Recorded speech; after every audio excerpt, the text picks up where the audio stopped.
Hello, ladies, gentlemen, and others. Welcome to another card review video. We do apologize about this one getting out to you late. There was some unfortunate circumstances. We had originally recorded the entire thing beforehand, and then stuff happened and caught on fire, and then we had to deal with that. So as a result, we have to re-record. But that being said, last time we recorded this, we did miss a couple decks because of time constraints. So to make up for that, we're going to be making sure that we cover all of them that were submitted this time. Yes, community. Yes, couch people, we're doing all of them. Woohoo! I'm actually going to be here this time. I'm doomed.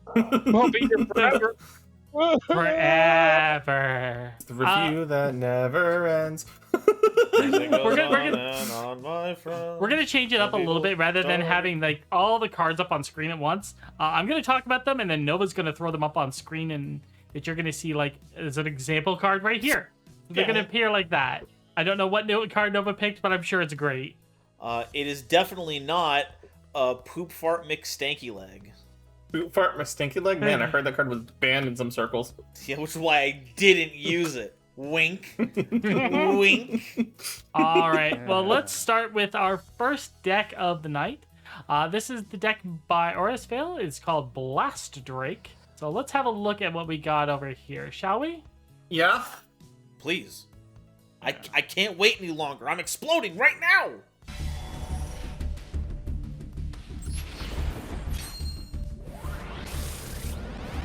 All right. First up is a weak item, Blast Drake Treasure Rheingold. Once per turn, summon a weak item with blocker. If your opponent destroys an item you control, fumble them. Blast Drake Treasure Dapnir. Follow-up. Once per turn, you can target one other item with a once per turn effect and can use its effect twice this turn. Blast Drake Hagen the Thief, a weak warrior, Shadow Strike. After this card battles, take an item in your opponent's field and place it on your field. If you cannot take one, deal 1 damage instead. Strong Warrior Ace, Blast Drake Fafnir the Avarice. Overwhelm, Piercer 1. Must destroy an item you control to attack. If you destroy a strong item, this card can attack again in a row. Blast Drake Treasure Trifing, Enrage 1. Once per turn, strengthen an opponent's warrior, take control of it after the next time it battles. Blast Drake Treasure of Idun. Negate the first instance of damage you take each turn. Whenever another card you control would be destroyed, you can weaken this card instead. Alright, Novelty. This is an interesting deck, I feel, because we don't get item decks very often submitted. Most of the time it's warrior decks. Sometimes it's a little bit of invocation, but it's very rare that we have item decks, especially for ones that are being submitted as Dimension Chaser level decks. So I'm going to give this a 4 for creativity and how novel it is. For expression, I do kind of get the feeling that it's, a powerful, Blast Drake. It's Blast Drake Fafnir the Avarice. It's a dragon with its horde, and then all the items are the different treasures collected over the centuries, and each of them have like really interesting effects. And then I do like how the one strong item in the deck, which could give your boss monster a double attack, can weaken itself in order to protect your other items, making it so you can't use your double attack, but it's still really cool in my opinion. So I would give this one a 3 in the expression. For line of play, I am really stoked that we have a cool themed deck revolved around item stealing, and I think they picked the perfect wrapper to put all of it in. Strange that there wasn't a single thing about operas or leitmotifs in here when this is very clearly built off of Richard Wagner's The Rheingold, but I guess we're just going to have to focus specifically on the mythology here and not old composers. I think the boss monster is really cool. It gets stuff done. I like that we are stealing items that work with our destroy effects, so we're not just entirely having to focus on our own. I wonder what the interaction between Fafnir having to destroy an item and Idun keeping the item safe, like, does that count as having them been destroyed? So I'm a little gummy on some of the mechanics here, but overall I think we've got a pretty cool tactic on our hands. I'm giving this a 4. For description, everything's pretty clear and concise. It's worded well enough that all I had to do was read the card one time and I knew what I was looking at. There's not a lot of confusion in the way that these cards work. I think that they're very interesting, well done, and together in a way that makes it easy to read. So for description, I'm going to give them a 5. I'm looking over those cards, and outside of the interaction between Iden and a Fafnir, I don't know how the interaction there would specifically play out, right?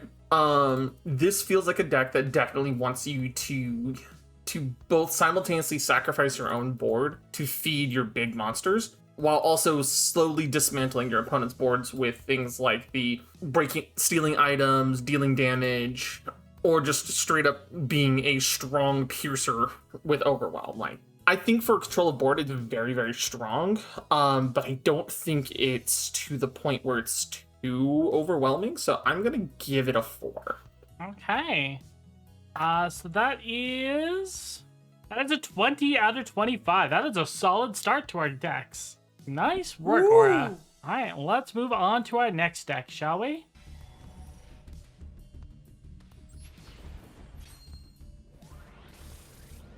All right, our next deck up is from Lakota. It is the Scarlet Court deck. So we're starting off with a normal warrior, Captain of the Scarlet Guard. When this card would clash with another warrior and win, weaken the target warrior instead of destroying it and gain 2 blood. A weak warrior, Ace, Queen in Scarlet. Piercer 1. When a warrior is destroyed, gain 2 blood. Once per turn, you may spend 2 blood and weaken a warrior on the field or strengthen this card. Normal warrior, Scarlet Bat. When this card would attack or be attacked, after the attack concludes, weaken the enemy warrior involved in the attack and gain 2 blood. Invocation, Scarlet Drain. Give a warrior or item Underwhelm and gain 2 blood. Scarlet Harvest, a weak item. When a warrior is destroyed, gain blood equal to its strength. Weak is 1, normal is 2, and strong is 4. And finally, Throne of the Scarlet Queen. When this card is played, and at the end of your turn, gain 1 blood. At the end of each of your turns, you can spend 1, 2, or 4 blood to create a Scarlet Spawn, weak, Scarlet Hunter, normal, or Scarlet Ghoul, strong. Okay, the theming for this deck as a resource deck is solid. It is interesting, compelling, and all the cards seem to play very well into each other, so I'm going to give this a novelty of 5. I give it a 6 on the board now. 5. I cannot give above a 5 ranking. Break your own rules. Reject society. Wait. Hold on.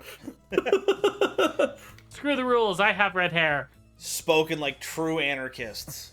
All right, for expression, I think it's really good. It really does feel like you're controlling a bunch of vampires, and with the ace being the Queen in Scarlet, but also I feel like a secondary ace almost is Throne of the Scarlet Queen, because that allows you to flood the board with a lot of really strong creatures. It gives you something to do with all this blood you're getting, besides just strengthening your boss or weakening your enemies. So I feel like it's really good. Like, you got like a lot of really thematic stuff, like the Scarlet Bat, even when it loses combat, still gets you blood and weakens the opponent. You've got like Scarlet Harvest, which is really cool. Scarlet Drain, again, these all just feel like different ways vampires are like stealing blood or drinking blood and creating resources from it. So I would give this a 4.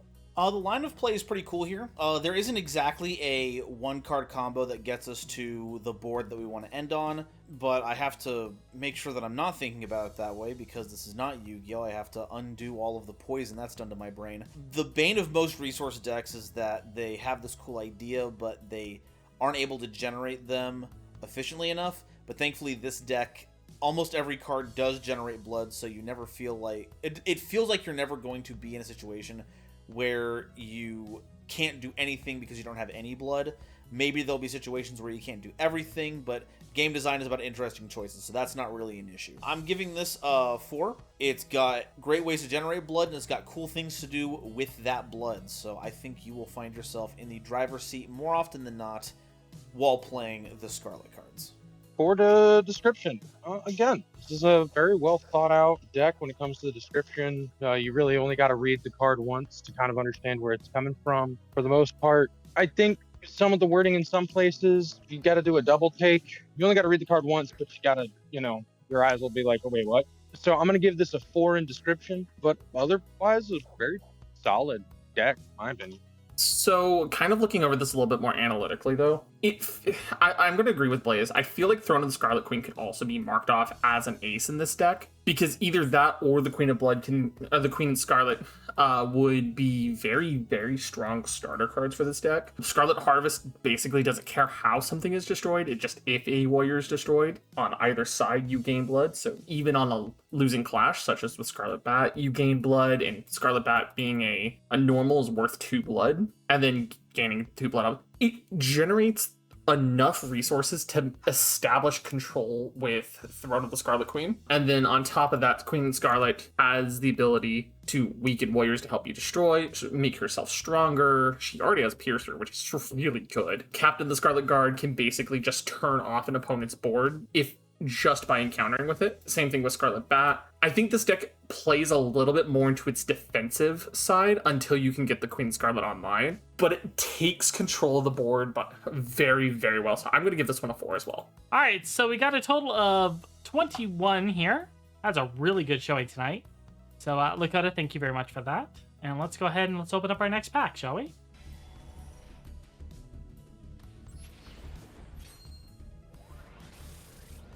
All right, next up from Matthew Cortez is, if it makes dollars, it makes sense. And we just open up with an invocation. Bribe. Spend 4 cash. Take control of target warrior and an opponent controls. Next card up is an invocation again. Buyout. Mandatory focus. Spend 10 cash to steal every card in your opponent's deck, field, and graveyard. Warrior, weak.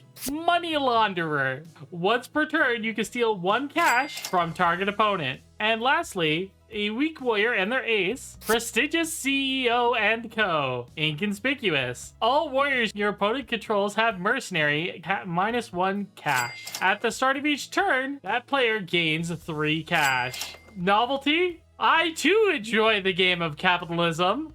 Alright, Blaze, you're up. No, it should have been a $sign just because it'd be funnier. Oh my Hold on. Hold on. There we go.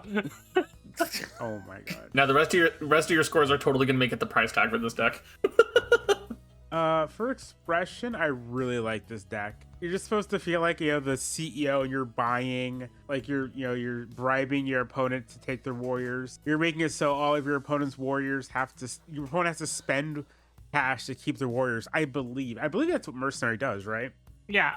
Is you have to spend that, like, their cash amount every turn to keep them. That's what it looks like. It has a funny alt-win condition where you just steal everything your opponent has. You steal their deck, field, and graveyard, which means they have no cards, so it means they can't play. Yeah, I'm giving this one a 5. Okay, I have several questions. Okay, so one of them was answered by being able to spend money to buy your opponent's monsters. So we've got that. Seems to be a little bit of a conflict with bribe, but I guess it's just more ways to steal faster, so I guess that's not too out of place. What does the keyword mandatory focus do? Mandatory focus means they have to spend their main hand and their staple every turn on it. Okay, so... Not every turn, but on the turn that they play it. Yeah, so you need to spend basically your entire turn playing this, and you need to have all the resources to activate it. But that's fine because, like Blaze said, you get to have all of their cards. Follow-up question to that. When you steal your opponent's cards, where do they go? Into your hand, and you win the game because the opponent can't play anything else. Yeah, I guess functionally it doesn't matter where they go because you are winning the game, but I feel like this should be codified at some point just in case any other weird effect comes up that prevents them from losing. Like, so, like, you say they all go to the hand, but, like, what if they go to their respective zones? What if you shuffle your opponent's deck into your deck? Their graveyard into your graveyard? Do we have, like, a system for that? Money launderer. It's stealing money from our opponent, but they're only getting money if they have prestigious CEO, and that's only because we're giving them money. Are there any other ways for our opponents to generate cash? Are we doing some kind of... What, you think the CEOs are gonna let other people make money? But it's what it says on the effect text. The turn player gains 3 cash. We're literally handing them bills. It says what it do. I have many questions on this one. I think that this is going to get a 3 from me, because obviously there is a game plan here, and you do have warriors to beat your opponent up with, even if you didn't start the game with those warriors in your own deck. So we have a way to win traditionally. We have a way to win non-traditionally if our opponent gives us the time to accrue our capital. I think there's some things I'd like to see ironed out here to make sure things are a bit clearer, but it is very funny. So 3 from me. All right. So for description, part of me wants to give it a 5. However, the thing that gets me is while every card is simple, clear, and to the point, you have the keyword mercenary, which on DC cards shouldn't explain its effect. It should just be like, oh, that's the keyword mercenary, and the effect is, oh, for each time mercenary is applied, it's -1 cash. And it's a small thing to knock it down, but it's a part of the description, you know? So I'm gonna give it a 4. I'd like to give it a 5 because it's kind of funny. The deck is funny, but it's a 4 for me. My biggest problem with this deck is it very clearly has a game plan. It very clearly knows what it wants to do. It knows how it wants to take control of the board. You have 2 weak warriors who are focused around giving this resource to both players. And I'm guessing from how Mercenary is worded, I'm guessing it's meant to help you buy your opponent's warriors to your side. So it's like, okay, cool, but the deck feels incomplete. It feels like it's missing a couple cards to really finish the setup of the deck. Because as it stands, other than stealing your opponent's warriors, stealing their cards, and stealing and giving the resource out, this deck feels like it has no presence. Other than the one buyout card, but with just this 4-card deck, I don't know what it want to do to try to give it the time to get those funds. So I'm gonna give it a 2. All right. So the final score for this deck is $342 double dollars. In this economy, I wouldn't buy it. Okay, but no, for real, it's 19 points. Good job, very nice deck. All right, let's move on to our next deck, shall we?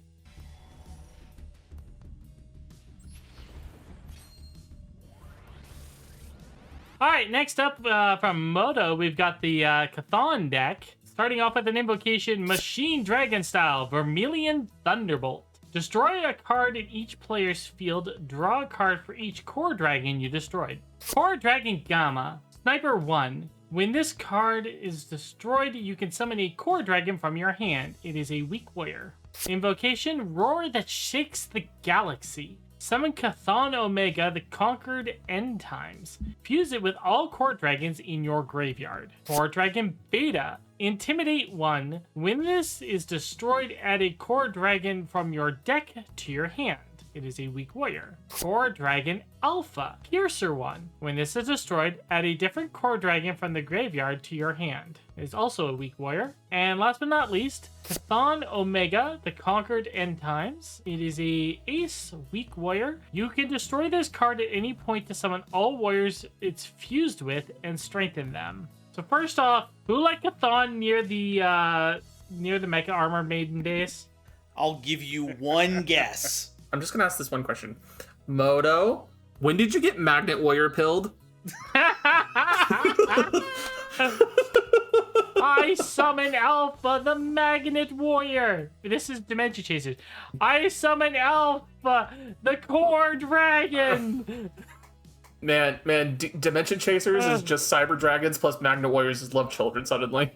All right. Overall, for novelty, I feel like this is very inspired by Crest's current deck with a little bit of an extra twist. So I can't give it a 5, but I will give it a 4. So we'll give it a 4 right off the bat.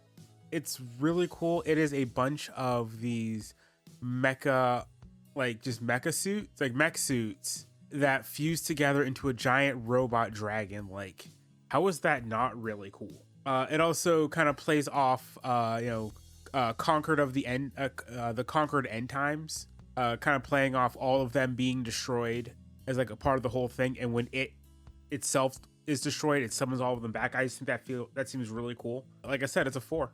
Moto, sometimes you really spoil me, you know that. Getting to have Drytrons as a deck in DC is actually pretty effective, as it turns out. I agree with Nell. This is very reminiscent of Horned Dragons, as I believe was the point. And they operate on kind of a similar axis, where the ones that you play first get destroyed, and they pave the way for the future cards, either by getting them into play or by making them stronger. And that is a very solid way to build a game plan, because normally people want to destroy things to advance their game plan, so being able to punish them might be too strong of a word, but you are benefiting from their actions. We have pretty nifty keywords, and because we are technically fusing with them using the effect of Roar that Shakes the Galaxy, Omega Chthon is gaining all of their effects, so it is reminiscent of the original card gaining all their powers, and having Sniper, Piercer, Intimidate on your strong. Oh no, on a week. It would be fused, so it would be strong at that point. It'd become strong at that point because you had 4 weeks combining 2 normals into 1 strong. Got it, all the fusing nonsense. My bad. So it is a strong, big attack, a lot of effects. I can't fault the game plan at all here. You shouldn't have put me on line of play for this one because I am very biased here, but I see no fault in it. I have to give it a 5. And I gotta give it a 5 for great fan fiction, because can you imagine a world where Chthon has the willpower to overpower Omega? That'd be really cool. Wouldn't it, Blaze? I know it's not gonna happen, but, Oh my god. Nudge. Don't listen to me. Get on to the next one. Go on to the next one. All right, so for description, hey Blaze, I have an idea for my next DC deck. I swear to God. No, I actually really like this. Stepping away from the description of it, you had mechas, you had dragons. You had me at whoosh. Okay. I really like this. It's very clear, concise. You understand what your game plan is just reading through the cards very simply. Hands down, I'm going to give it a 10 out of 5. So 5. But I think it's really well done. I think it really, each and every card builds off of the next. They work together very well. They're cohesive, and you can understand where it's coming from basically the first card, which I think is very important. So Moto, excellent job. I think this is a very well described deck. See, this is where I get to be the contrarian here. I think this is in the very similar vein as to what happens with the Horned Dragons, in that your early game control of the board is very lackluster. I mean, sure, you can pretty much continuously keep something on the field, that's fine, but it doesn't really progress your game plan, right? Gore Dragon Gamma says when it's destroyed, summon 1 from your hand. Beta says when this is destroyed, summon 1 from your deck to your hand. And Alpha says from a graveyard to your hand, right? So the only one who actually self-replaces is Gamma, super helpful, especially if you're playing defensively. And obviously Machine Dragon style, Vermilion Thunderbolt, lets you destroy your own thing, pop your own effects, draw a card, right? I think my favorite thing about this is basically Roar that Shakes the Galaxy acting as a pseudo XYZ Dragon Cannon for this deck. Obviously summoning out Chthon Omega. And that is where I think most of the presence for this deck actually comes from. But it is so reliant on you getting the 3 main warriors into your graveyard. And I don't think it can consistently do that. But when you can, then obviously Chthon Omega basically says, hey, would you like to eat 3 damage in 1 turn? Because I like to make you eat 3 damage in 1 turn. Right? I'm gonna give it a control of the board being 3. Mostly because, like I said, its early game is going to be really much of a hassle, especially if you play against aggressive decks. But your later game play is really oppressive. So it's kind of, I'm gonna say because of the swinginess of that, I'm gonna put it in the middle. Alright, so that's a 21. Very solid plays. So let's go ahead and check out our next deck, shall we?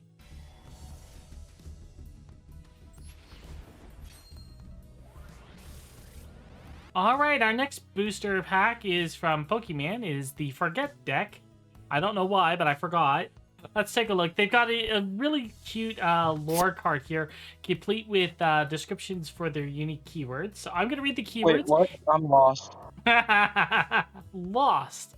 a kind of resource, typically shown as nondescript silhouettes of children, now the lifeless avatars of the players arriving in to view the duel. Creepy. And forget. Roll to counter the triggering attack. If the roll to counter fails, the source of forget is not a viable target for that attack.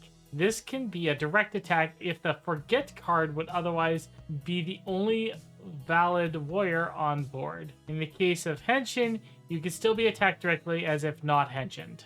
So basically, if you only have one warrior and it gets Forgore, then you can attack directly instead. So it's effectively a pseudo free fumble. Yeah. Alright, so let's take a look at this deck, shall we? We're going to start with a normal warrior. Bell, Guide to the Lost. Teamwork, Overwhelm. Spend 1 loss to give Bell second strike. Spooky. Weak item, Isle of the Lost. As follow-up, the end of your turns, gain 2 lost. Forget the first attack against Isle per turn. Invocation. Is it an invocation? I think it's an invocation because it's the right color. Dust of the Lost. Gain a 3 lost. Your target weak or normal warrior gains Piercer 1. The ace of the deck is a normal warrior called David Lost to the World. Teamwork. If your opponent attacks, you can spend 1 loss to have them forget it. Another weak warrior, the Boy Who Never Grew. Shadow Strike. Sniper equal to the current lost. The opponent forgets the first attack made against this or feather, not both. And a second ace, this time it's an item, weak, Little White Feather. Henshin, the Boy Who Never Grew. Once per turn, either gain 1 loss, summon a shadow token, normal warrior with teamwork and underwhelm. So this is an interesting deck with a double set of keywords. I'd have to say the novelty of it with being able to have the Lost and Forget as both a resource and a mechanic that you can use is pretty good. I would say novelty-wise, I'm going to give this a 4. For expression, I'm not sure where to put it. I do like Forget and I do like Lost. Forget being able to protect your stuff. It's a very interesting deck. I do really like the ace for the deck, David Lost to the World. It's a really interesting effect. Really leans into kind of what the whole deck wants to do. You're getting lost in the sauce, my friend. I really am. Go ahead and give this one a 3. It's very good, don't get me wrong, but I feel like it could be a bit stronger with how it kind of ties to its themes. I love the fact that the keywording for Lost and Forget lends itself to really cool problem-solving card text.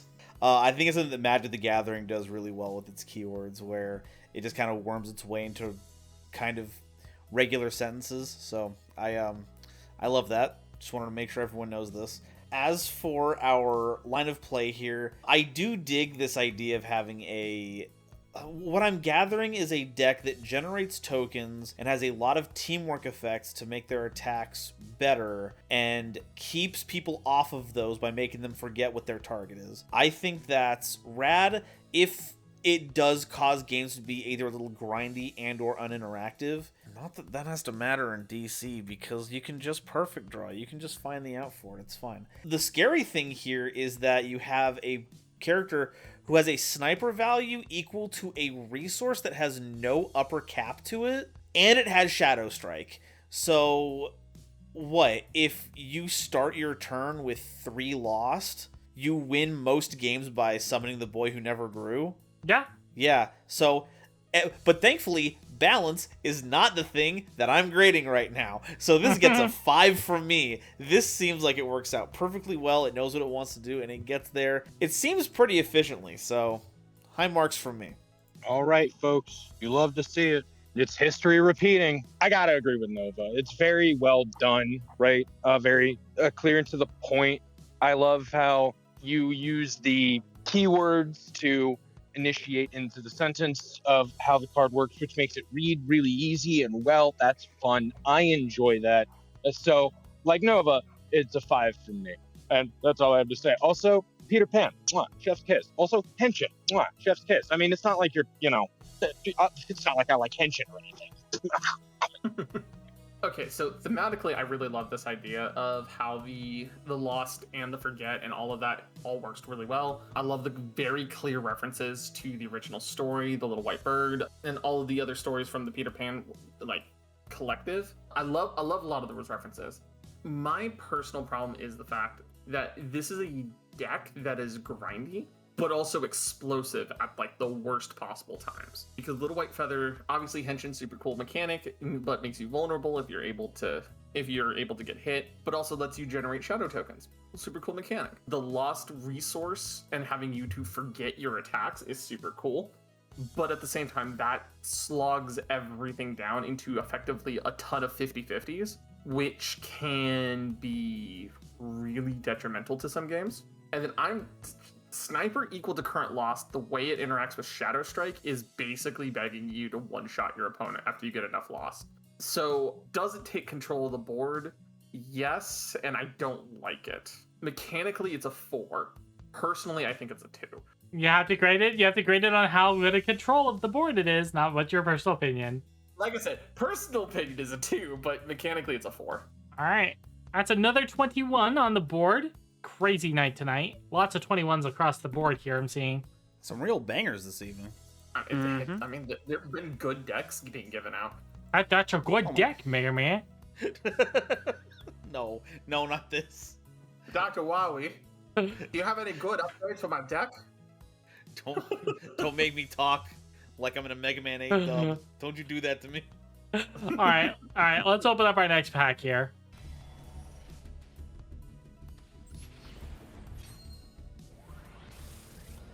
All right. Next booster pack is from Scorn, and it is the Clown deck. This one's going to be a little bit of honk funny, I think. I don't know if it's funny. It sounds more like terrifying to me. I mean, what? I'm not scared of clowns or anything. Nope, not at all. Oh, look at that. I gotta go. Bye. What's this tiny car driving up? I don't know. Looks a little insane to me. He's probably bringing his posse with him. Is it a good or a bad thing that I just recently started my re-listen of Homestuck? We've opened up, we've got a keyword card here. Trick. A warrior or item with trick can only have its trick activate once per turn. The trick can only be activated if an opponent triggers the activation effect after the opponent also selects which trick it does. So if I have trick summoning a warrior, when a warrior is summoned by Sagral's side, Sagral picks which of the tricks trigger. That's basically how it would go. And from what I'm reading, it also looks like the tricks affect specifically the opponent's side. Well, we'll have to look and see what the tricks all do here now, won't we? Let's start off with a normal warrior, Chaos Clown Harlequin. When an opponent plays an item, trigger this warrior's trick. The trick is, destroy a warrior you control. This card's owner strengthens all Chaos Warriors they control. So basically, when your opponent plays a warrior, the opponent chooses to either destroy a warrior they control, or your cards, aka the owner of this Harlequin, gets to strengthen everything. Ace of the deck, a strong warrior, the Chaos Clown Periro, mandatory focus. When an opponent attacks, trigger this warrior's trick. The trick is either fumbling, or this card's owner draws a card. Normal warrior, Chaos Clown Polichinella. When an opponent plays a warrior, trigger this trick. The trick is lose 1 life, or the card's owner gains 1 life. And an invocation, Carnevale. It's a response card. When an opponent targets an item or warrior you control, change the target of the ability to another legal target. Then we have Camila de Chaos. An inconspicuous item that is weak. The first time a Chaos Warrior you control would be destroyed, instead, weaken it. And lastly, surprise! Balloons! It's an invocation. It is another response move. Your warrior would be destroyed in a clash. At that point, you can cancel an opponent's attack, and they may attack again. Create 3 weak warrior tokens with blocker. Clowns.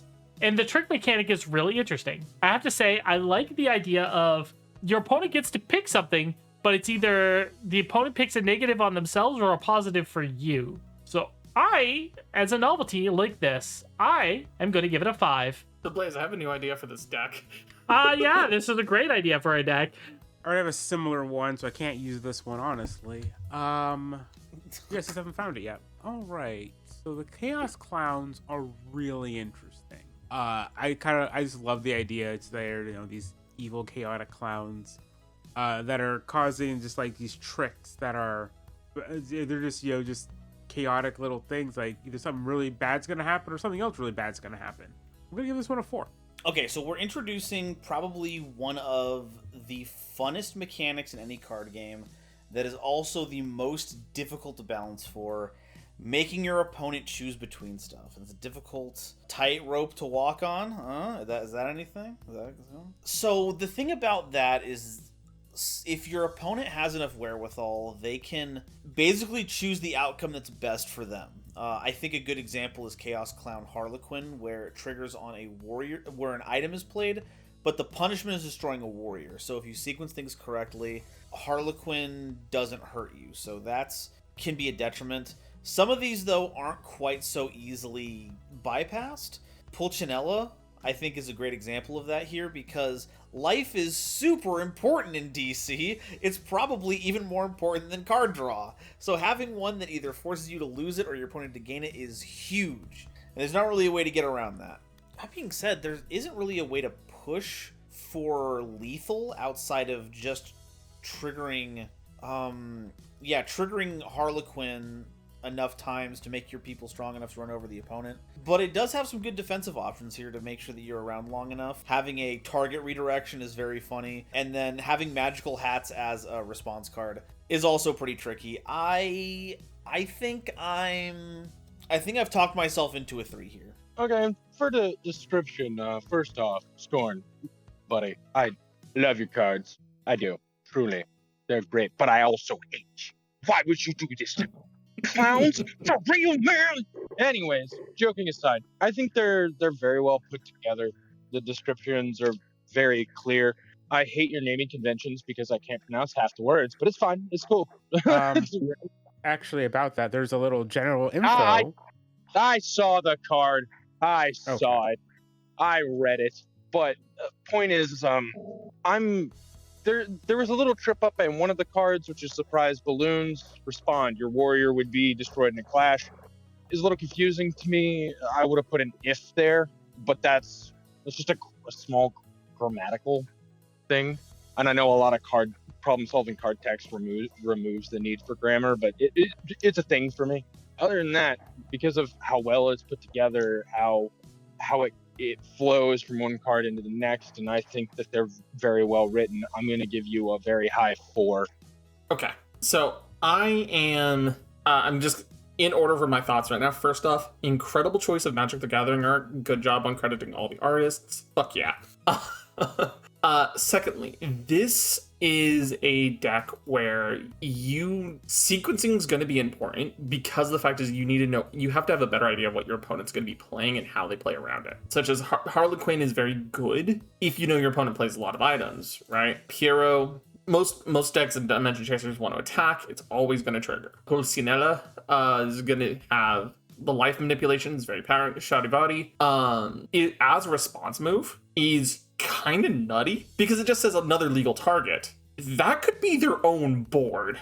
Yep. And then Surprise Balloons saying, okay, your attack's been canceled and I'm going to make 3 blockers, so you have to go through my magical hats nonsense. And then Comitia del Caos just makes your board that much harder to break down. This is a very solid deck that will take control and force you into these hard decisions. I think my only complaint is that it feels like it could be very easily picked apart with the right cards. But outside of that, I think I'm going to give it a 4. All right, so that's a 20. Very nice. Very good job scoring. Let's open up our next booster pack.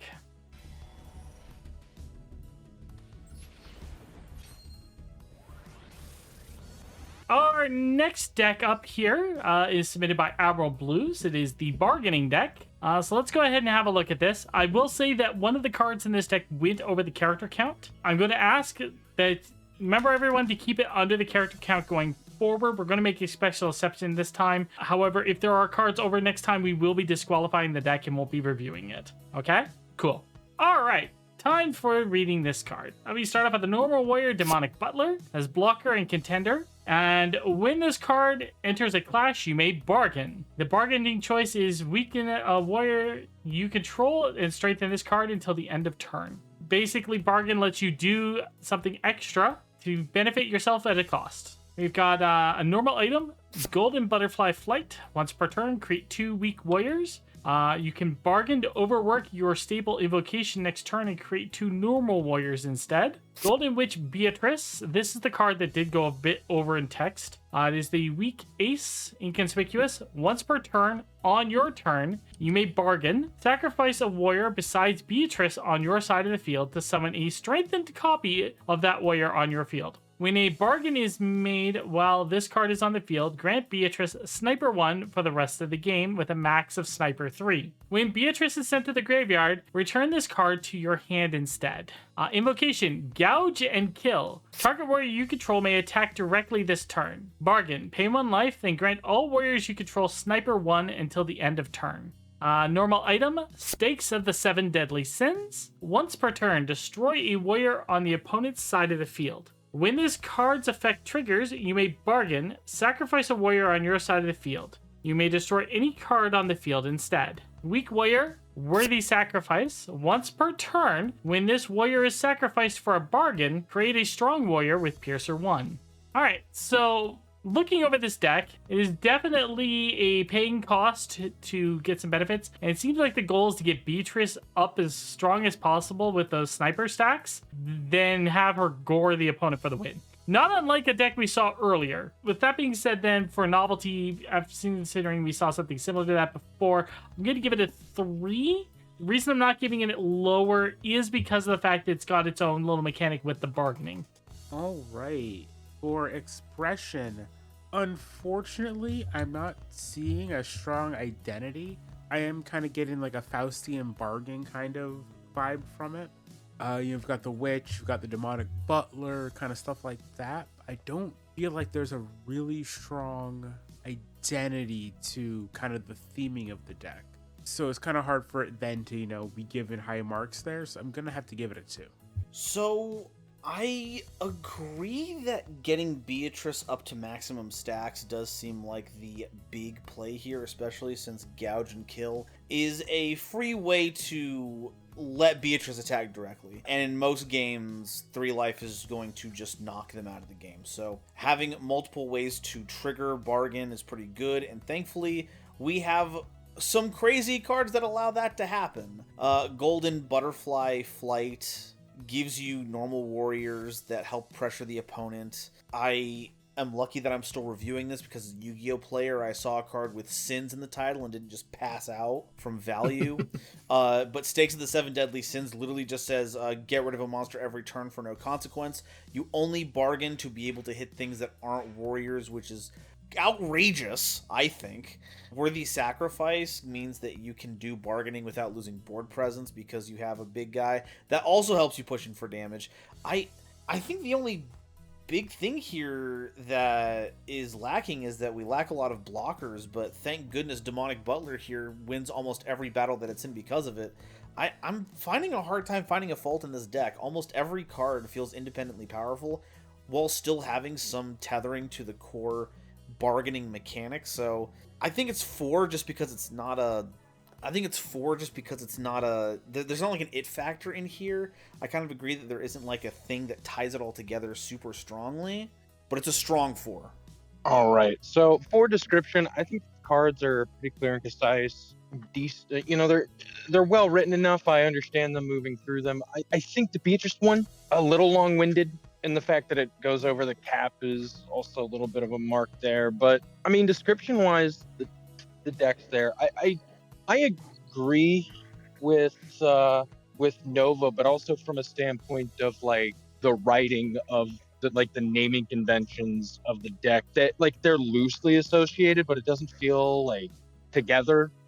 If that makes any sense. I'm gonna have to give this one a 3 on description. No, we'll go with 4 because they're still clearly stated. It's just a couple little nitpicks. I will give credit where credit is due. Really cool ReZero references here with the naming of the design scheme. I'm really having trouble explaining this because you have cards that basically want you to just almost every single card, right? Oh my god, it's not ReZero. It's a reference to Umineko, that's it. I can see it too. The thing is, ReZero also has a witch that does golden butterflies named Beatrice. So, like, there's double layering here. Fair enough. Well, I knew this deck was a reference. I couldn't remember what it was referencing, though. The thing is, like, there's 2 layers of references with very similar character themings and everything. That's super cool, right? So here's kind of my problem with this being for a board control. Golden Butterfly Flight is kind of cracked out because every single turn, with how this deck is built right now, you can basically say, I'm just going to make 2 normal warriors. I don't need my invocation slot because you only need it for the kill shot. So you can just put out 2 normal warriors and use it for all of your bargaining. But all of your bargains have, for some of them, I want to make that clear, some really bad downsides for very minimal upside. Stakes, for example, is a good example of this, where you're losing a warrior to destroy any card when you could just destroy a warrior, the main thing stopping you from winning every turn. And like I said, outside of Gouge and Kill comboed with a max stacked Beatrice, I'm in the same camp as Golden Nova, where it's like, mechanically, all these cards are very strong, but I feel like this is a deck that will, unless you start specific ways, your deck will be dismantled very easily by some of the stronger decks that we've seen in Dimension Chasers. I'm gonna say a 3. I'm gonna say a 3 because if this gets up off the ground, it's gonna be good. But it's one of those decks where you need that time to snowball, and you have to play a very particular way to get that snowball running. All right, so that brings it to a solid 16. Not bad, above average. All right, so let's go ahead and let's check out our next booster pack.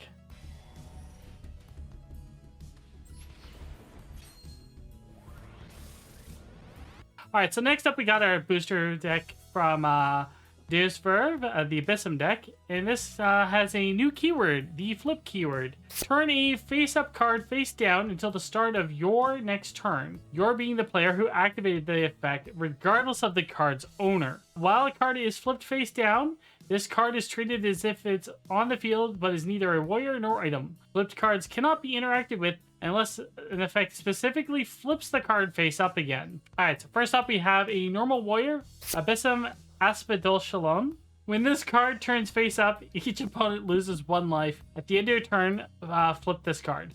Next up is a strong item, Abyssum Depths. It has follow-up. While you control a face-down card, you do not take damage. Once per turn, flip a card. Another warrior, this one is a normal, Abyssum Devil Whale. The first time you flip a card each turn, gain 1 life. At the end of your turn, flip this card. Abyssum Queen Leviathan. It is a strong warrior and is the ace of the deck. It has Sniper 1. Whenever you flip a card, flip another card. At the end of your turn, flip this card. Abyssum Tides. It is an invocation. Choose one. Flip up to 3 cards, or put a warrior from your graveyard onto the field and flip it. A normal item, Abyssum Whirlpool. Once during your opponent's turn, when a warrior attacks, you can instead flip that warrior. This deck is a little bit flip-floppy to me, honestly. Oh, good one. The novelty of it with the flip mechanic, I don't think we've seen that being used in any DC deck. Even if it's using a mechanic from the book, nobody else has really made any kind of use of that. So for novelty, I'm going to give it a 5. For expression, it's interesting. I really do like kind of the idea. It's kind of giving me like a far off shore with a bunch of terrifying things beneath the surface. Yeah, I'd give it a 4, honestly. It's just pretty interesting idea. It's an interesting mechanic to make kind of use of that idea. Definitely a 4. So the interesting trade-off here is that we are essentially removing our warriors and items from the board, which does make it so direct attacks come in more easily, but it does mean that our creatures are effectively immune from non-response interactions from our opponent. And since response is a very rare mechanic amongst the DC decks, this is situated to be a very powerful deck, but I don't think it's overwhelmingly powerful. I think the trade-off of making your life points vulnerable to make your cards more resilient is an interesting one. Up until Abyssum Depths just says, like, you take no damage if you have a face down card, and it doesn't have Inconspicuous, so it can be attacked, but they also made it a strong item. So only the biggest, beefiest creatures are going to have a chance to get rid of this. And even then, unless it has Overwhelm, it's got to be a coin flip. All that being said, that means it has a very good game plan to get into a victorious situation, because you'll have plenty of time and you won't be too punished for having your monsters not exist during your opponent's turn. For that, you get powerful effects like making your opponent lose life every turn, which is wild. You gain life with Devil Whale, so you can mitigate some of that cost. Abysm Queen Leviathan flipping down our opponent's cards makes it easier for her to get that Sniper 1 in. And as a strong warrior with Sniper, that once again, we have a one-shot kill card that just wins you the game if the effect works the way you want it to. Abyssum Tides helps with that because the flipping cards, it doesn't specify whose cards can get flipped, so that's just effectively a kind of board wipe. So it doesn't have a lot of acceleration, but we do have the cards to stick it out until we get there. I worry what happens if you get a bum hand. There's not a lot of recovery, but if things go well, things are going very, very well. I think this is a 3 on this one. All right, for description, I like the naming convention, even though I can't pronounce half the words. But there's a clear through line with all of them being Abyssum, obviously. I think it's fun. The card text is very clear and easy to read. I don't have much to say about the deck when it comes to description. Everyone else has said everything I've thought about everything else. Yeah, it's a 5 for me. It is clearly well written and defined. The flip mechanic is obviously there for all to see. So yeah, a 5. So I love the fact that we have this flip mechanic being tied to 3 mythical serpents of the sea. The Devil Whale, the Leviathan, and the Aspidoshalon, which is also sometimes known as the turtle which everything sits upon. I love the theming there, and I love the fact that the flip mechanic basically just says, turn off your deck. Can't interact with it, can't do anything, and oh, by the way, because I can flip my stuff down, you can't hurt my deck either. Especially with cards literally like Aspidoshalon says, at the end of your turn, flip this card. That means your opponent can't stop this. Devil Whale, at the end of your turn, flip this card. Again, your opponent can't interact with this unless you force them to somehow interact around that face down effect. I mean, there's a handful of cards and ways you could use text to force that, but that is not a common interaction. Combining that with like obviously its items and its invocation, this deck just says, I'm going to turn off your deck while slowly grinding you down, and you're just not going to be able to do anything to me. How does that make you feel? Kind of reminds me of phasing. It basically is Magic the Gathering's phasing, or it's the ghost trick of like Yu-Gi-Oh, for example. But I really like this card, like this combo, and Abyssum Depths basically saying, here's follow-up, you can't take damage while you have a face down card, forces them to hit into this strong item or find a way to remove it quickly. There's very few cards without massive downsides that can take down a strong item. So I think this is a great card. I think this is this controls the board so well. It's a 5. That is a 22. That is a very solid deck. Let's move on to our next booster pack.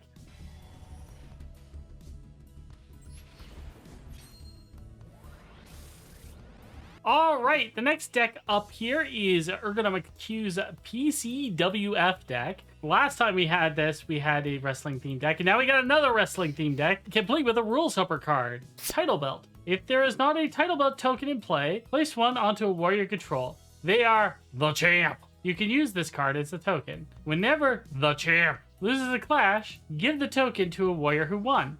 They become the champ. If the champ is destroyed by a card effect, the belt goes to the warrior who wins the next clash. Let's start this deck off with a weak warrior, Damon the Fixer. You may choose to lose any clash against the champ. If you do, gain 1 life or deal 1 damage. A normal item, the Faraday Cage Match. Title Belt. All warriors have contender. All warriors cannot be destroyed by battle. Oh. Invocation, maintaining the kayfabe. Trigger, your warrior loses a clash. Treat another warrior as having lost that clash instead. Next up is the ace of the deck, a normal warrior called the Face, Dram Firmware. Follow up, if this card is the champ, when it wins a clash, deal 1 damage. And a normal warrior, the Heal, Malwaren. Sorry. You good? No, it's good. When this warrior loses a clash against the champ, create a normal warrior called Troy Jin. Oh, come on. I'm surprised you Invocation- didn't pick up on Damon the Fixer. No, what? That's completely going over my head. What? There's one card left. Invocation, title match, title belt, the champ, and target warrior control clash. Okay, now go. I was gonna say, if you looked at the little PDF, it talks about how the idea for the deck was a deck from an early online version of DC. So it is pro wrestling mixed with computer terms. The reason why I was giggling a little bit is that Damon the Fixer. A daemon is a program that runs in the background to maintain the stability of your computer, and a Faraday cage is supposed to prevent electromagnetic radiation. Okay, the Faraday cage one, I got that one, but that was more clever than funny. Okay, and don't forget the K-fob. I mean, Well, kayfabe's just kayfabe. kayfabe's kayfabe. If you don't know what it is, it's the illusion of a sport being genuine. All right. Novelty-wise, hands down, this is a 5. I want this deck. So for expression, I'm gonna give this deck a 5 as well. I love it's just such a fun way of doing it. It reminds me of, like, you know, Arnold's muscle man archetype and Paul wrestlers. Not in the way it plays, but in the kind of the way it feels. All of the cards are kind of, you know, about, you know, the clashing and the champ and the title moving around. So it's just really cool. So I'm looking at the title belt item, and it seems like this really cool mechanic where you kind of want to fight for it because it's got glory, and it reminds me of mechanics in other games like the Monarch in Magic the Gathering, or the Initiative in Magic the Gathering, or another thing from Magic the Gathering to make it a good 3-set. But it doesn't seem like having the Champions belt by itself does anything. It's always in the context of what warriors or items you have in play that give the belt its power. I don't know, something about that just feels off. It feels like being the champ should have some kind of inherent value to it. But I guess the broader idea is to just control who has the champion belt. Damon the Fixer can effectively still advance the game, even if you don't have it. Of course, having it on Dram is good. You do want to have it on him specifically. It's Dran coming in from the top rope. Oh my god, that's the most illegal executable I've ever seen! Now Warren coming in with the steel chair. Oh, he's gonna zip that one right up! I don't know, there are ways in here to manipulate who does and doesn't have the belt. Title match is a really cool card too if your opponent has it, because this is another thing where it doesn't specify who has to control each warrior. So if they have the champ, they can have their champ hit their other target warrior. So that's pretty funny. But I feel like it's just kind of getting lost in its own gimmick to the point that it's not effectively moving towards a win condition. So it's very creative. I don't want to take away from that one, but for what I'm grading it on, I'm feeling it too. All right. And when it comes to description, again, not a lot to say. It's very clear, concise, very good. I enjoyed this quite a bit. I don't see any issues with the wording or any clarification on it, so I'm gonna give it a 5. Outside of Faraday cage match, where all the warriors can't be destroyed and all the warriors have contender, I don't see any real way that this helps you control the board. I don't see it how it takes control of the game. I don't see how it helps you dismantle your opponent's board or really protect your own. And the title belt having basically nothing of value on its own card feels kind of hollow. As a result, other than the fact that you could just burn, this feels like a bad burn deck. I don't see what it really does to help progress your game plan, so I'm gonna give it a 1. Are you saying wrestling's fake? Yes, Oh, you and Dana are gonna have words? that's fine. She can pile drive me any day, anyways. Look, All right. the sad truth is that wrestling is fake. And I'm sorry you have to hear it from us here. But thankfully, anime is real. So we're good on that. Yes, we can have the power of God and anime on our side and scream at the top of our lungs. All right, so this deck has a solid score of 18.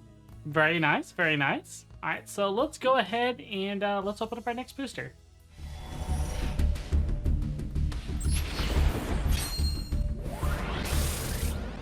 looks like our next deck is being submitted by Halorin.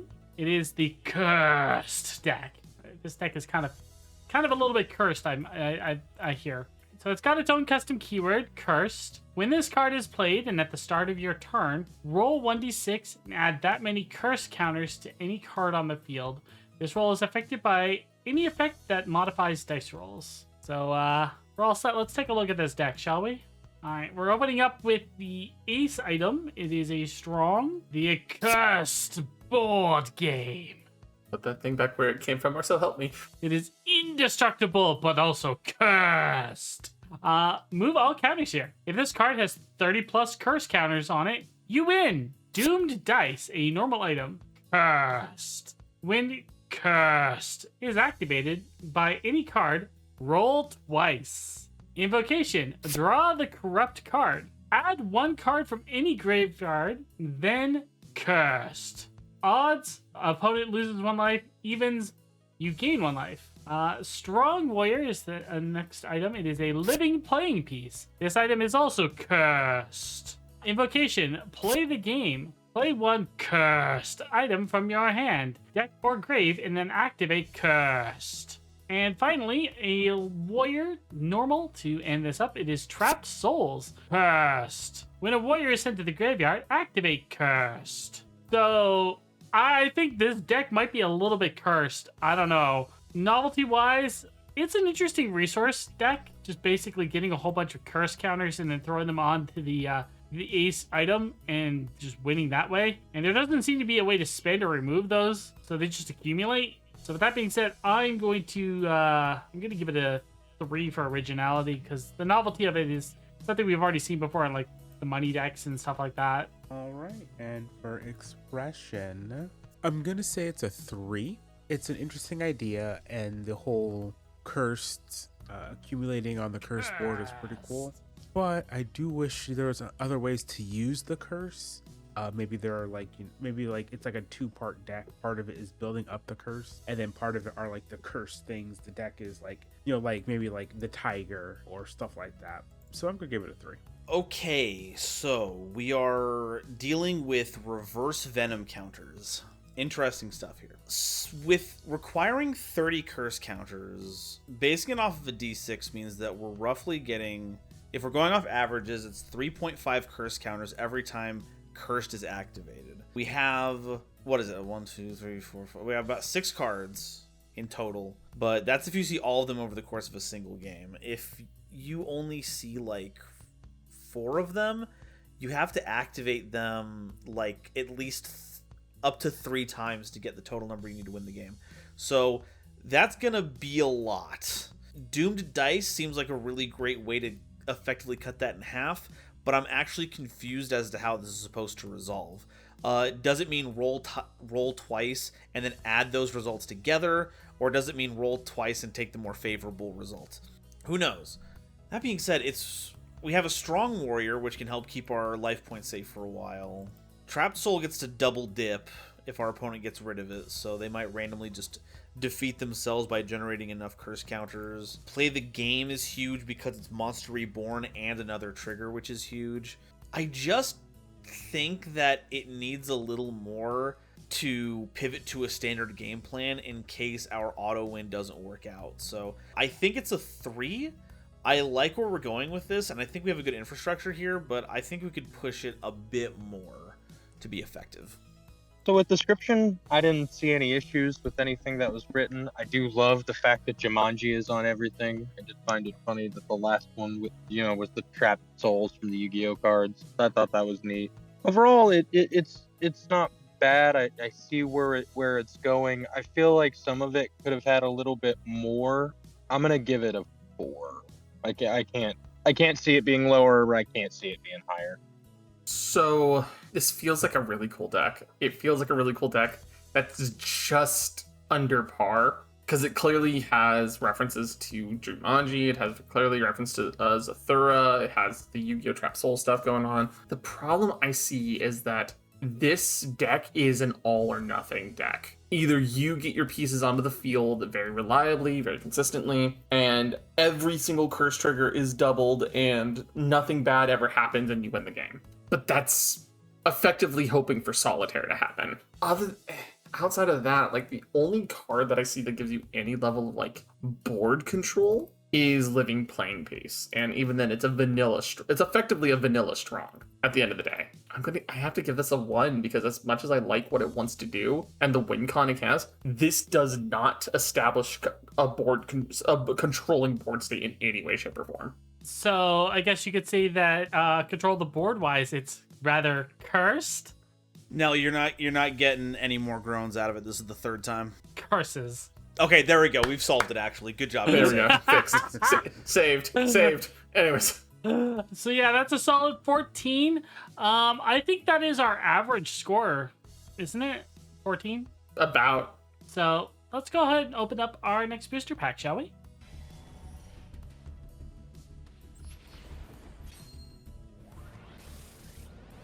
Okay, so our next booster pack is from Jean d'Arc Black. It is the Card Suits deck. It looks like it's a continuation from his submissions during the Valentine's event. So let's look over the keywords that they submitted with this. Couple. Summon from deck when there is another card with couple keyword once per turn. Sanctuary. If one of your cards would be destroyed by battle or effect, it isn't for the first time that turn. And freeze. The effects of the card are negated and weaken it at the end of the owner's turn. Alright, so let's open up with an invocation. Third diamond, freezing storm. Or threeth diamond. Threeth diamond, freezing storm. Good old 3. Weaken all cards your opponent controls, then applies freeze. Ooh. Okay, next up is a normal warrior, Clover Ninja Liat, couple, Shadow Strike. If you control Boreos, take one card from your opponent's hand at random. Next up is a weak warrior, Frozen Diamond Boreos, Hexproof, couple. If you control a Liliat warrior, invocations gain follow-ups. So if you control Liliat, then you get follow-up on your invocations, and if you control Boreos with Liliat, you get to take a card from the opponent's hand. Interesting. Invocation Ace. We don't see Ace invocations very often. Joker Trick. Summon one warrior of either Hearth, Diamond, Clover, or Spade from deck to field. Okay, so this is definitely a continuation of the couple deck from Valentine's Day. Parisia, Castle of the Lost Prince. If Charles is on the field, all your warriors' card text cannot be erased. It is a normal item. And finally, Power of Love. All couple warriors you control are strengthened and gain phalanx on your opponent's turn. It is a weak item. Best part is on the right it says Gay Edition. Alright, novelty-wise, I do like the fact that you expanded on your original concept that you submitted for Valentine's. And I feel like you fleshed it out a bit more. So novelty-wise, I'm going to give you a 4. For me, for expression, I do like the cards, but I don't feel like there's a strong central theme going on. Granted, this is also an expanded version of another archetype, and less of an archetype, kind of like a series of cards that have a similar keyword. This is pretty much a second wave of support for this archetype. So I'm gonna have to give you a 2. That doesn't mean I don't like it. It's just it doesn't feel like it's super strong theming on like a single archetype. Well, it's really my job though. Your job is how well the cards are expressing what they're trying to express. Yeah. In that case, I'll give it a 3 because it is, kind of the couples idea. But I do feel like it could be strong if it kind of leaned more into a specific couple or more couples. I guess I feel like it could do better. I feel like there's a lot of potential here. Fair enough. I think any deck would be lucky to have a card like Freezing Storm. Holy cow. Because this doesn't say weaken all warriors. This is weaken all cards your opponent controls. They printed Shiva on an invocation. And also, I want to point out, it's not just a single weaken, it's technically 2 weakens. Yeah, because the freeze will kick in, right? Yeah. Because, it says the effects of the card are negated, and then weaken it at the end of the owner's turn. Is crazy. The combination of Clover Ninja and Frozen Diamond is also outrageous. I'm not entirely sure what they mean by take a card from your opponent's hand at random. That could conceivably mean either you put it into your hand or you make them discard it. If it's taking it, if you randomly get an invocation, then you get to play it for free with Frozen Diamond because you have the follow-up, and you have two outrageous invocations in the form of Freezing Storm and Joker Trick. These are just powerful by themselves. I don't exactly remember what the last iteration does, but I don't think I need to because these ones are carrying it all by themselves. Especially if you get Power of Love on board, because now they're a strong and a normal, so Diamond can actually put in some work damage-wise, and you're giving them Phalanx to protect you. This is wild. This is a 4, largely because not every card in here independently just wins you the game on the spot, but there's a fair amount of them that put you in a great position, so 4 from me. All right, so for description, I think every card is pretty clear. Obviously, they're on Castle of the Lost Prince. Text cannot be erased. It would be erased. That's just a small little thing. We'll chalk that up to, a manufacturing error of the card. Other than that, I mean, naming convention wise and the way that this reads, I understand what it wants to do. It's easy for me to follow, so I'm gonna give it a solid 4, high 4, close to 5, but the D is missing on erase. Okay. And now we're back to the gay edition. We're back to the gay addiction, right? Honestly, I think this deck actually has a really good shell that's going on right here. Freezing Storm basically says turn off the opponent's deck, and anything that's not a strong is basically being destroyed at the end of your opponent's turn, which is nutso. Joker Trick lets you pull one of your main deck warriors out of your deck directly to the field, not even to your hand, it's to the field. That's really strong.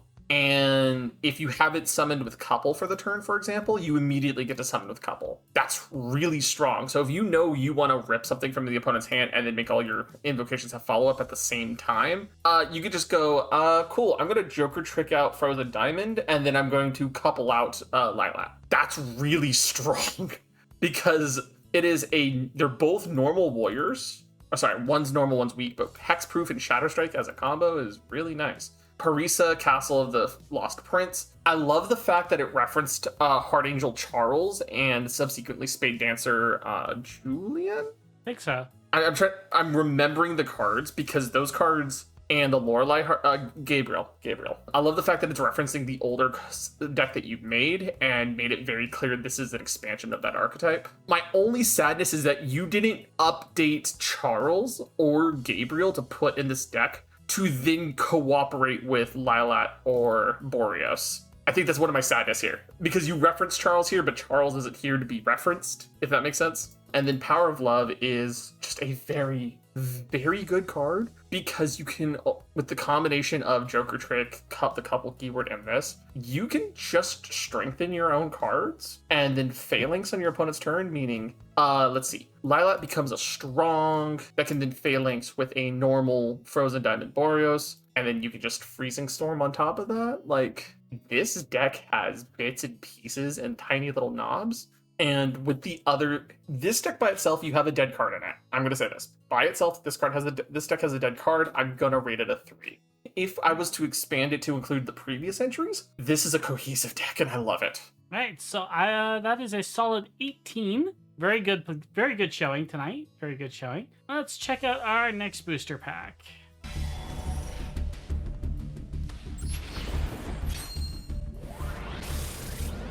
Okay, moving on to the next deck. This one is submitted by Rivalus. And Nova, Editor Nova, throw the keyword soup list up on screen, please. All right, now that you've all seen this, Rival, I'm going to ask you not to submit so much like this next time. I understand we have a limit, but 1, 2, 3, 4, 5, 6, 7, 8, 9, 10, 11 keywords is a little much. We'll have to set a rule on that for next time. Like limit the number of new keywords on a deck. But with that being said, let's go ahead and dive into this deck, shall we? Weak Warrior, Serendipity Deceiver, Hexproof, Unique, Spirit Minder, and Chameleon. Next is Weak Warrior, Serendipity Enigma, Spelljammer, Spirit Minder, and Lockeater. Next up, we have a Strong Warrior, Spirit Deputy Hitman, Contender, Spirit Minder, and if in a clash with a Strong Warrior, this warrior gains Overwhelm. Weak Warrior, Spirit Deputy Lab Coat. When this warrior is summoned to the field, draw 1 card, has Spirit Minder and Expand 4. A Strong Warrior, Serendipity Pilot, Death Command, Spirit Minder, and summon 1 Mecha Token. And staple card, Spirit Deputy Re-Raise. During this turn, you may summon 1 additional warrior. Novelty-wise, it's interesting to see this the Spirit Deputies continue to expand.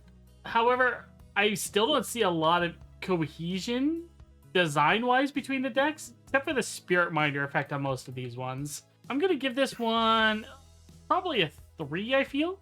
It's kind of middle of the road there for me. It's interesting. The Spirit Identity has always been a very interesting archetype. Pretty much it's a bunch of like otherworldly versions of already existing characters, which is pretty cool.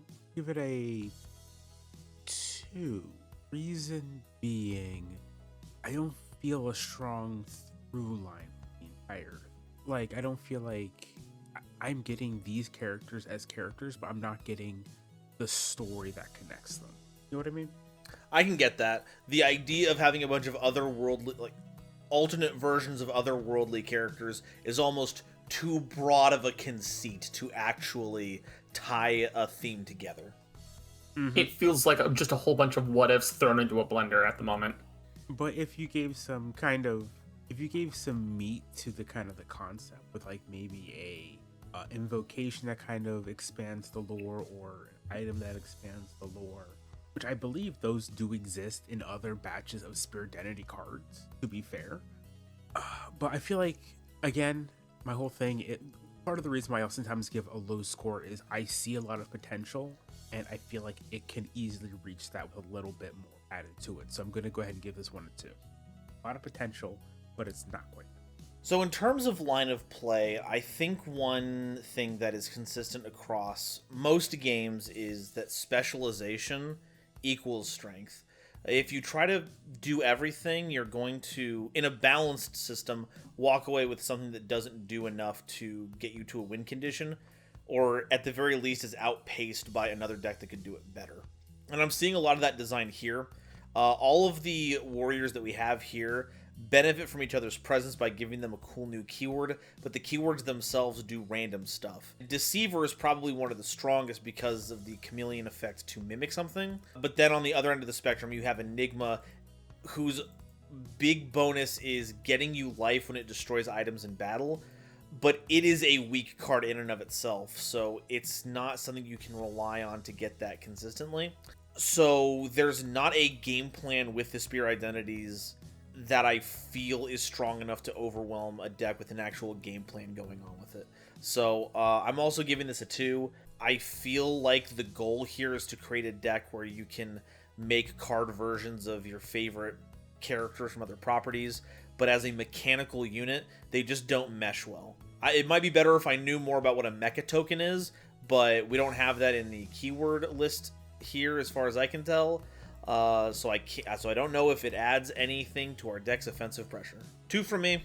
Hopefully, with future versions of Spirit Identity, we can narrow in on a particular aspect of them and see them truly shine in that regard. All right, on to description. For the cards that have text, I understand what they're going for when they have a little bit of text and they've got the an effect next to them as well as their keywords. That's fine. Like Hitman obviously has some, Lab Coat does. The biggest hit to description with this is the fact that all of their effects and everything that's on the card are linked to keywords. When reading over some of these keywords, they can just be a singular card's effect. You know, like Death Command. That could easily just have been an effect, and then you could have added Spirit Minder on it and summon 1 mecha token or something along those lines. So the problem is in order for me to read these cards, I have to have a booklet open next to me, which makes them hard to parse, and it doesn't really lend to being able to understand what's happening with the deck itself unless you know it. Also, an opponent they're gonna have to ask you every time unless they know every keyword. I'm also gonna have to give this a 2. Don't get me wrong, I actually like a lot of these keywords as effects. Some of these could have just been card effects on these cards, and I don't think it would have been that big of a deal. Okay, this is the deck where I have to be mean. I'm sorry. You've tried to make this very tribal-based, like community-based deck. That's great. That's fine. And by making your the cost of getting these cool extra effects tied to having the multiple members of this tribe effect on the field is a cool theme. But this is where I have to dissect everything. Deceiver says, I'm going to become not part of the tribe anymore. I'm going to become something completely irrelevant to the deck now, unless you choose something from your own graveyard. Enigma says, cool, I'm going to destroy items. With what strength? Spirit Identity Hitman says, I'm going to say this because I love the character and I know what we were going with this. You gave him Contender. Contender overwrites Overwhelm. This doesn't work. So you've just basically said, I have a Contender with a tribal ability that does nothing. And he's a strong with Contender. That is a direct nerf. Like, you just basically said my little goblin token can take down the strong card. No, that is intentionally designing a bad card, it feels like, other than for flavor win. Spirit Identity Lab Coat is the strongest card in this deck because all it says is draw one card when it plays, it cantrips itself, and its Spirit Minder effect says I can become a strong with Overwhelm if there's another tribal on my field. That's cool, that's great. Spirit Identity Pilot, we don't know what the mecha does, so I can't criticize the mecha, but Death Command, cool effect. But your tribal ability, we don't know how it resolves, so we can't grade it. And sure, it's another strong, but it's a strong that does really what? Combine that with the fact that you have so many keywords. You're also not costing your keywords and your card's strength according to the Spirit Minder restriction. Because if the monster's by itself, or the warrior's by itself, it gets nothing. It loses half of its effects. And sure, having double summon in the deck really does help fix that. But this deck does a whole lot of fuck all. Because all of itself, it's fighting itself to have its effects. So as a result, your deck doesn't do a whole lot. And as a result, I have to give this a 1. Your cards don't do anything unless you have an opponent who's not playing against you. All right. With that being said, that makes this deck a 10. Again, it's not a bad deck. It's just we feel there's a lot of room for improvement. That's all. Definitely. All right. So let's open up our next booster pack.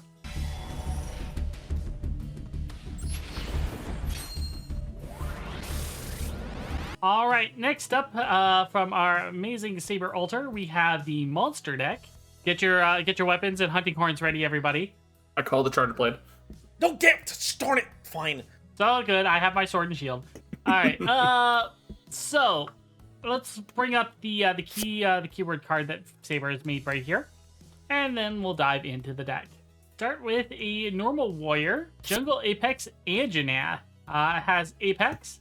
If a warrior on the field is Apex 2, gain Resilience 1. If a warrior on the field is Apex 3, strengthen. Sorry, another Apex warrior, normal. Apex of the Storm Raidao has Apex, Blast Radius 2, and Resilience 1. Next up is another normal warrior, Sky King Apex Rathalos. Look at my baby boy. Apex. When this card attacks, raise the current Apex level by 1. If this card is at least Apex level 2, it has Intimidate equal to its Apex level. Interesting. Next up is an invocation, Rage of the Apex. Increase your Apex's level by 1 and give them Resilience 2. Next up is a strong warrior, the Hell Pickle. Yes, Devil Joe. Apex, Resilience 1, and Shatter. If this card does not kill an opponent's warrior by the end of your turn, sacrifice Devil Joe and give your Apex 1 level. Alright, and finally, the ace of the deck, a normal warrior, Abyssal Spawn, Gore Magala. Apex, Mature, Frenzy, and Hexproof. You can treat Frenzy counters on your opponent's warriors as resilience stacks for Gore Magala. When Gore Magala uses a Frenzy counter for resilience, it disappears. And if you get all those Apex, you can go into the mature, which is mature Gormagala or Shagaru Magala is a strong warrior. Warriors with frenzy counter on your side of the field become strong and gain resilience 1. Instead of attacking, you can choose to destroy all warriors with frenzy counters. So, I can tell that right now, Saber is just as Monster Hunter pilled as I am. So this is getting a 4. I would give it more, but my 2 favorite monsters are not in this deck, so you don't get that extra point. So this is just a 5 for me, just straight up, just right away. It's got really cool, like, Apex is getting stronger and stronger over the course of the fight. The boss monster has a really cool, the frenzy mechanic to start putting the instead of attacking, you put frenzy on the opponents. And then once it matures, then, you can start destroying frenzies. It's just such a cool deck. All these really cool monsters. And like the whole, Apex system and the mature system, it's just all really cool. Like I said, 5 for me.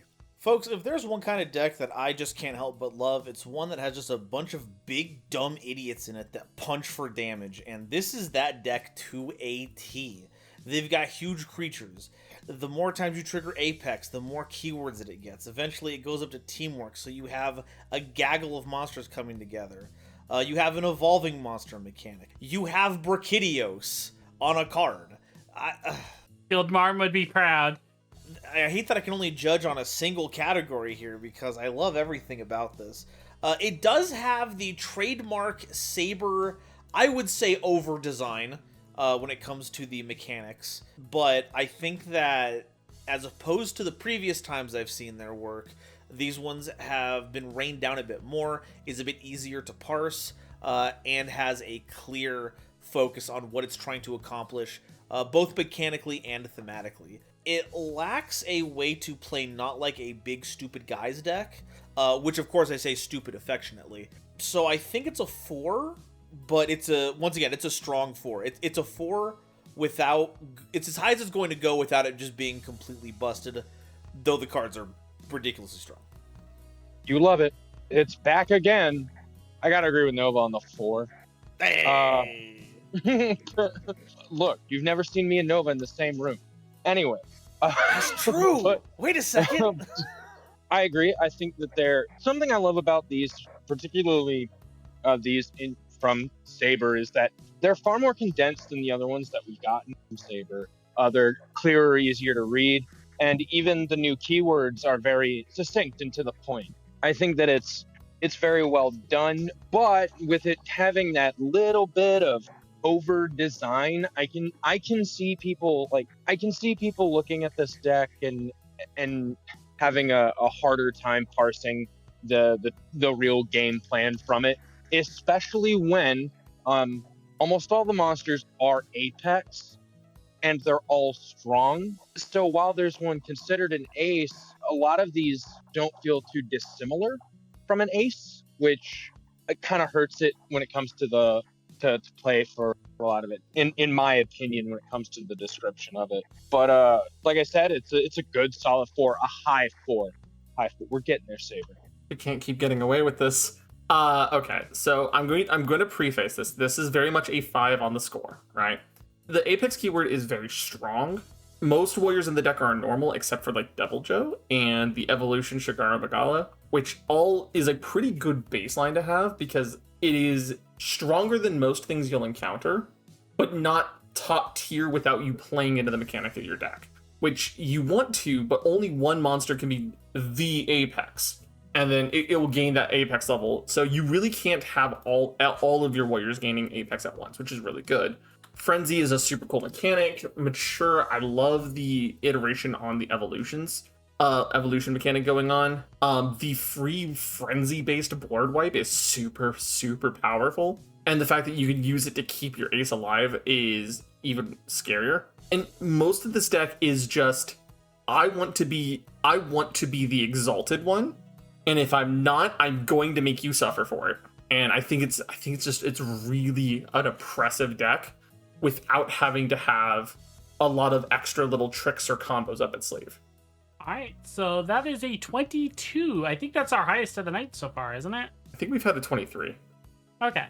Either way, it's still a really good deck. Holy cow. So let's go ahead and open up our final booster of the night. Oh no.